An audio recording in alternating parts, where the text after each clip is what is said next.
If you're under 2000 in chess, this is the best opening you can play as black against e4 and get fantastic position outplay your opponents. In this video I show you exactly how to play it so that you can use it in your games immediately.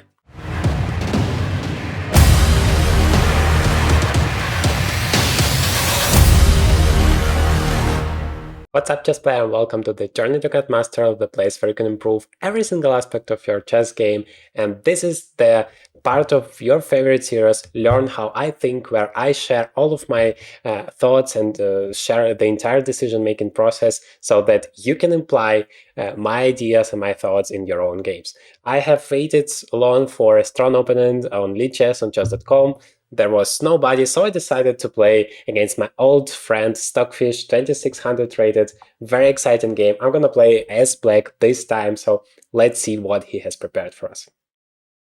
I'm gonna use the Chess Evo chess computer, by the way. That is a super featured chessboard. More on that later on.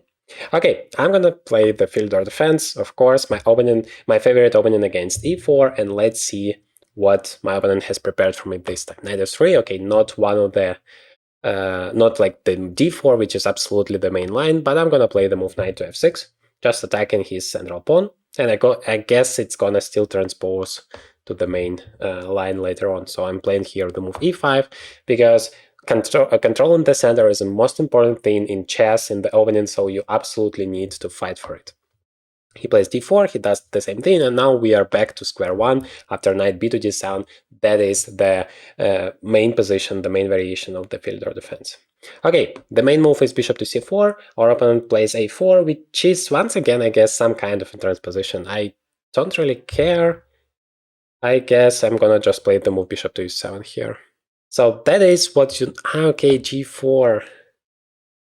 Yeah, maybe I do care. Maybe I should have started with the move c6 because they normally play g4 instead of the move a4 on move 5, and then they basically sacrifice this pawn, and you can take it, but the problem is now the g7 pawn is not protected like it was one move ago. So probably I should have played c6. That is a very, very cheap trick that my opponent used here, but well, I need to decide what do I do. Of course, there is also an opportunity not to take that pawn and play something like g6, and then after g5 to be able to play knight h5, and then maybe later on jump to f4, but yeah, I really should have played c6, but it's a very, very useful thing to know, actually, so I'm glad my computer did that. So if I take on g4, then he plays rook to g1, then I take on d4, trying to create some counterplay. I don't know, probably knight takes. That is actually also possible, maybe. I play knight d to e5, trying to be as active as possible. He plays h3, and h3 is a real challenge for me. Like, what do I do? If I just play knight f6 back, he takes on g7, then there is knight g6. Yeah, I remember some line like that. But it's not really that great. So let me just play g6. I know that you can fight the move g4 with g6. That is what I'm trying to do here. Yeah, he just protects. Then I can finally play the move c6. Because g5 itself is not like a real problem for me. I'm gonna just play knight h5, and then this pawn is basically blocking a lot of his pieces.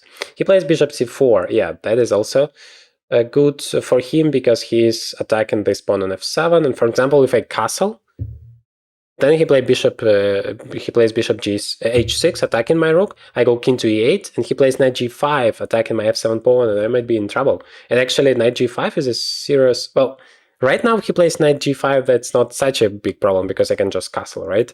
Then f7 is protected. But if he starts with bishop h6, then knight g5 would be a huge threat. So I really need to prepare against that somehow. The question is what I can do here. Maybe I have a move e takes d, followed up by knight to e5. That is very dangerous, but that is my chance to get some initiative. Like, there is a typical sacrifice here, knight takes e4, but I doubt it can work here. Or maybe, yeah, let's calculate the variation. So if you just take knight takes e4, knight back to e4 from the white side, then I have the move d5, forking those two pieces. And that should be working for me. Knight takes e5, knight takes e5, pawn takes, and I take on c4. That seems to be more or less fine for me. I'm rather worried about knight takes e4, bishop takes f7, king takes f7, knight takes e4. And now what? Knight g5 is coming. Yeah, knight g5 is dangerous, but maybe I can stop it with h6. Then seemingly everything is protected. Knight takes e5, I can just take it. Okay, I feel like I want to go for it. I might be missing something. For example, knight takes e4, knight takes e4, d5. Now pawn takes e5, and if I take the bishop, he has knight d6 check. I basically must take it, and then that might be very dangerous for me. But yeah, I have some ideas there. Because I feel like if I just play passively, like, what else do I do except for knight e4? If I play a5, he plays bishop h6, and I might get into trouble. Because knight g5 is already coming there. So before it's too late, let me just go for it. Because his king is also in the center, he needs some time to castle and play rook e1. Yeah, I was afraid to miss something like that. Let's see. So first of all, the f7 pawn is hanging with devastating effect. I can never just ignore it. But I took his pawn, he took my pawn. So now if I take the knight, everything is fine. I can also take the knight with my knight.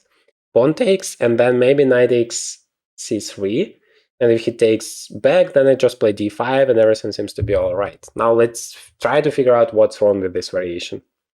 I play knight takes c5. Now he must take it back, because otherwise I'm attacking his bishop and he's losing. So d takes e. Now if I play d5, he just takes on e4, which, by the way, maybe not that bad for me at all, because that is one of the variations I calculated before. But maybe I also have knight takes c3, because that is attacking his queen. Bishop takes f7, sacrifice. I don't think he has enough material for that. Just queen f3 check afterwards, but that's not enough. And otherwise, I achieve my goal, so I'm gonna go for it. At least the more pieces I exchange, the simpler it is for me, because my opponent is applying so much pressure on me and on my king, and the more attacking pieces I exchange, the simpler it gets for me. For the same reason, I want now to take on c3. He cannot take on d6, his queen is hanging, bishop takes f7 check, like I said, just king takes, queen f3, king e8 back, and then he is a bishop down, and I don't see any dangerous threats he can create. So if he plays like knight takes c3, queen f3 directly, threatening queen takes f7, well, at least I can play knight d5. That can be better, or just d5. So that's not a problem. So I guess I'm gonna just take it. The question is, maybe just the position itself is not for me, and he's arguing that. So knight takes c3, b takes c. And I have a choice between d5 and d takes e, because d takes e is an attempt to win a pawn, basically, right? But that has a drawback. He plays queen f3, attacking the f7 pawn. If I castle, he has bishop h6, I'm losing in exchange. So that's dangerous, and if I play bishop e6, then I'm going to have a very, very horrible pawn structure, and also a very weak king. And if I play f6, then this diagonal is huge. So probably I cannot allow myself to take on a5, but I can take on c3 now. Yeah, he takes it back. So that means that now I probably should play d5. And even though he has more space here, I doubt that it's so bad for me, because I have my pawn structure very, very solid here. He has those double pawns. Probably he's going to be able to play c4 later on, but that's not that dangerous for me. Otherwise, yeah, without the knights on the board, I'm not that afraid of that attack anymore. So I really want to play d5. Like, once again, taking on e5 feels incredibly dangerous. Queen f3, and then this pawn is hanging. I don't have the right to castle. That is how you lose in chess. I don't want to do that, so I'm gonna play d5 instead. Also, it's a move with the tempo. It's always nice to move to make a move with the tempo, and also this light squares bishop is not that dangerous anymore. And I'm even thinking about the move h5 straight away here, because that would put pressure on that pawn on g4. I also have the alternative of playing bishop g5. That is always an interesting move, trying to exchange those bishops, because if he plays f4, I have bishop h4 check, which, yeah, by the way, maybe it's possible for him. Maybe I don't achieve much. He just plays king f1, king g2, but he has prepared his attack. So h5 is more direct move. I quite like it, because if he plays g5, then his attack is basically over. If he takes on h5, I play rook takes h5, and I'm attacking the pawn on e5, the pawn on h3. If he doesn't take, then I'm basically just threatening to take. If he castles, then I'm gonna have h5 very dangerous, so I like the move h5. And hopefully no sacrifices are possible, I at least don't see anything. Okay, he just plays f3, which is a good sign for me, because, well, first of all, I once again have the same idea with bishop h4. Check, and I even have queen b6 afterwards. That might be really dangerous for him, but apparently he's not afraid of that. Probably thanks to queen to e2, and then he's guarding everything. But I can really play bishop g5 now. Now f4 would make even less sense, because I just play bishop h4 check and basically win a tempo with the move h5. Although maybe he's arguing that's still not a problem for him. I can start with h takes g, then definitely no f4 would be possible, but I do open up the f file. Yeah, I'm not.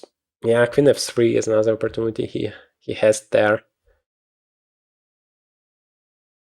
which I not necessarily want to allow him.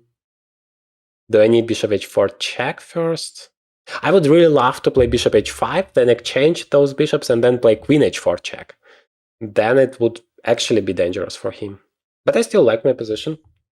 Just need to figure out the best way. So bishop g5 is still, I'm a little bit afraid of f4, and my bishop is under attack. Bishop h4, just king f1. Yeah, let me take it. Okay, my opponent takes it back. And now I once again have a check on h4, and I have bishop g5. I guess those are my two main candidates, because I feel like he has a lot of weak squares along the dark squares, so do I, but I feel like my king is more secure than his. His king is much more open now, and that is a huge problem. h5 is also good, like my rook is very, very active. His rook cannot go away, he cannot castle. He probably wants to do long castles, but long castles is also not like the king is very secure there. So why on earth this king, I mean, what is he supposed to do? I don't understand. It's weak everywhere. It's very open everywhere. So how do I use that? Bishop g5, queen f3, bishop takes c1, rook takes c1. I actually have something like queen to g5 with a double attack, but yeah, he has like king to f2, and then I cannot take on e5 because of rook e1, and I'm losing my queen there. Actually, bishop g5, queen f3. Yeah, queen on f3 is pretty good. It's protecting a lot of stuff. If I take on c1 and play queen h4 check, just king f1 once again, I can just play bishop e6. I'm not sure my... Ah, wait, I have bishop g4 idea as well, so he cannot do that because of the pin, so he has to play king e2.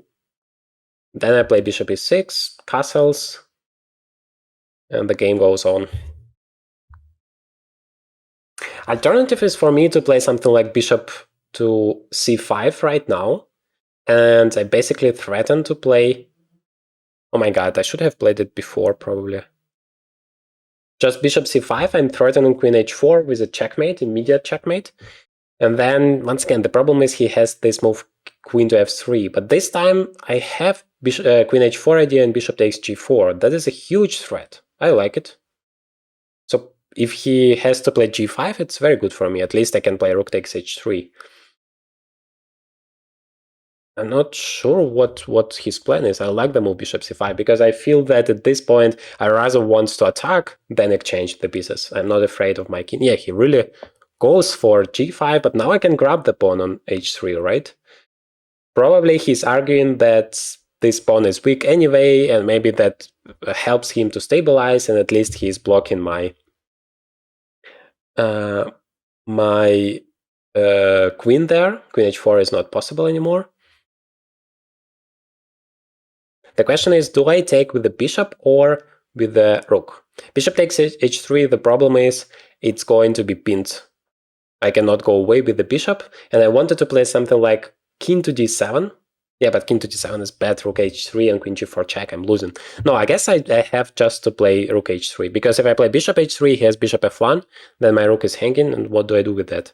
But I can just win a pawn, right? That should be good. I don't see a way for him to punish me, and I need to speed up because I have not that much time left. Okay, so that's a real extra pawn for me. And now I need to castle and try to attack him. Yeah, he's creating some threats for me. b7 pawn, saying that, well, I'm ready for you, castle on one side, I'm gonna attack you there. But he doesn't have that many pieces. So I like the move either queen to g5 or queen to e7 or queen to c7 to attack the e5 pawn. He's gonna play queen e2 probably, no matter what. Probably queen on e7 is a little bit better, because after queen c7, if he plays bishop f4, then constant e6 threats are there, and I don't like it. But queen on e7 feels to be good. Also, of course, I protect the b7 pawn. Okay, queen goes to e2. Now I guess I should castle. Once again, I protect the pawn on b7, and I activate my rook. It's always incredibly important to bring all of your forces into the game. That is exactly what I'm trying to achieve. Bishop a6. Yeah, I somehow thought about this move, but I couldn't believe that it can work. So yeah, I understand the threat is serious. First of all, what happens if I take? Queen takes, and then rook b7 is coming. I mean, queen takes a6, king goes away, and rook b7, and I lose my queen. That's a bad variation. But what if I just play bishop b6? Maybe I have a5, right? Yeah, that could be very annoying. Maybe I have underestimated it. But to say that the least, I have just a normal move rook d7, just protecting it, and then what you want to achieve? I don't see any threats, like rook b7, you don't have enough, you can't attack it one more time. Bishop b7, rook takes b7, queen a6 also, if it's nothing, just, I don't know, bishop b6. Or just king e8, that's not enough. But if I play bishop b6, you do have a5, and then I don't like it. So let me play rook d7. Hope I'm not missing anything. Maybe something like queen h2, trying to get there, but yeah, I don't believe in it. a5. Okay, yeah, he's stopping bishop b6, which was my idea. That is a little bit annoying. That is a little bit annoying. Also, I'm getting low on time. So I guess I would be happy to exchange the queens at this point. So I'm thinking about the move queen to e6 and queen g4 idea.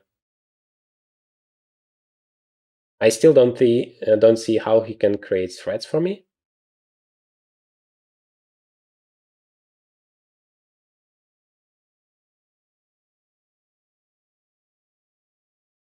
Maybe it's a little bit risky, but I want to do that.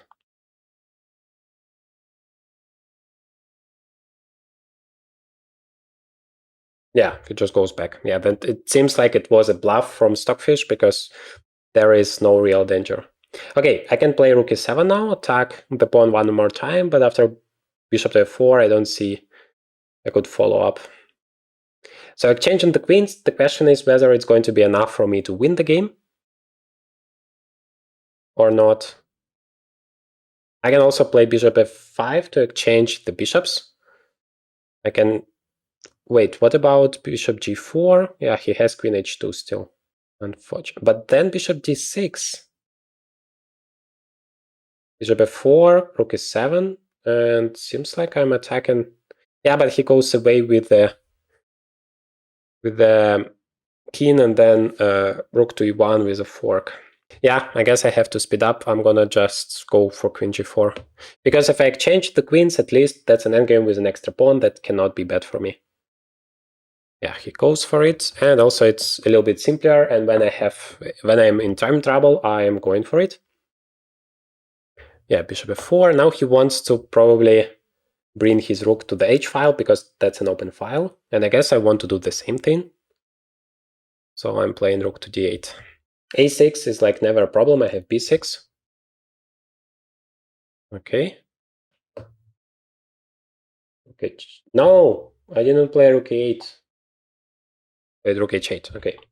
Yeah, that's very convenient with chestnut. Even if somehow a mistake happens, you can still go back. Wait a second. What is happening here? He's threatening what? What if I just take it? Bishop. I don't see any threats. I'm gonna just take it. So big thank you to Chess Evo for sponsoring this video. I really love to use this board. It has This board helps me so much during my trainings. I can play a game online, then I can analyze it on the board. I have a real board experience that helps a lot in terms of preparation for my tournaments. So if you take chess seriously, I can sincerely recommend this board to you. Wow, my opponent is going crazy, but that's very dangerous. That's a brilliant move, probably. Anyway, if you're interested in some chestnut products, really feel free to use the link in the description. You're gonna get a huge discount, and meanwhile, I'm in a huge trouble here. Bishop a6, so if I take it, wow, my rook is so vulnerable there. That was the point of the move. e6, wow, I never expected that, and then I might really be in trouble.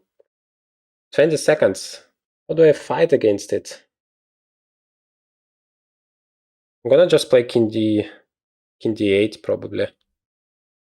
Or maybe, yeah, rook h4. Let me just bring my rook to safety at least. That is so unexpected. Yeah, now rook takes. And rook takes, if I take the bishop, rook takes f7 is a huge threat. So I wanted to play king d8 now. But that is a huge turnaround in the game. Now I might lose very easily. Especially without any time on the clock. Okay. Let me play rook g4, at least continuing the attack. Bishop e5, yeah, now bishop f6 is coming. Do I have a check? Maybe I should go for it. Just to win a little bit of time and maybe create a threat of my own with bishop f5. Does he have a checkmate threat? I really hope not. Do I have a checkmate threat? Bishop. Yeah, he has rook f7. Oh my god. I have 1 second on the clock. Yeah, I'm gonna get checkmated here. Bishop f6. At least now I don't have to think. Into d1. Okay, it's not a checkmate just yet. Let me bring my rooks somewhere. Let's say a2. I'm attacking the a5 pawn. Check. I don't have a choice. King d7. I don't see a checkmate yet. I really hope there isn't one. Rook d8. Okay, maybe it's just a draw. Can I play king d6? Let me just repeat the position once. If he wants a draw, then I might think about king to d6.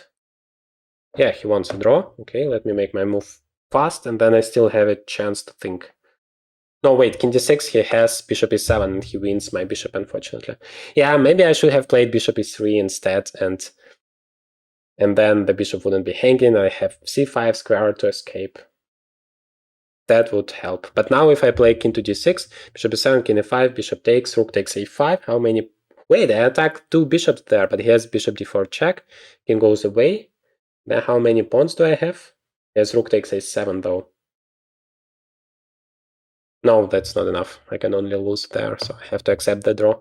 Wow, that is a fantastic game you could have seen here. There's a 3-fold repetition, a draw in the end, but I'm pretty sure I had a very good position throughout the way. Let me know in the comments what you think about it. And in this video, I'm playing against the same Stockfish 2600 as white. I was trying to attack it, and you're gonna learn so much in the process. Definitely take a look at that video.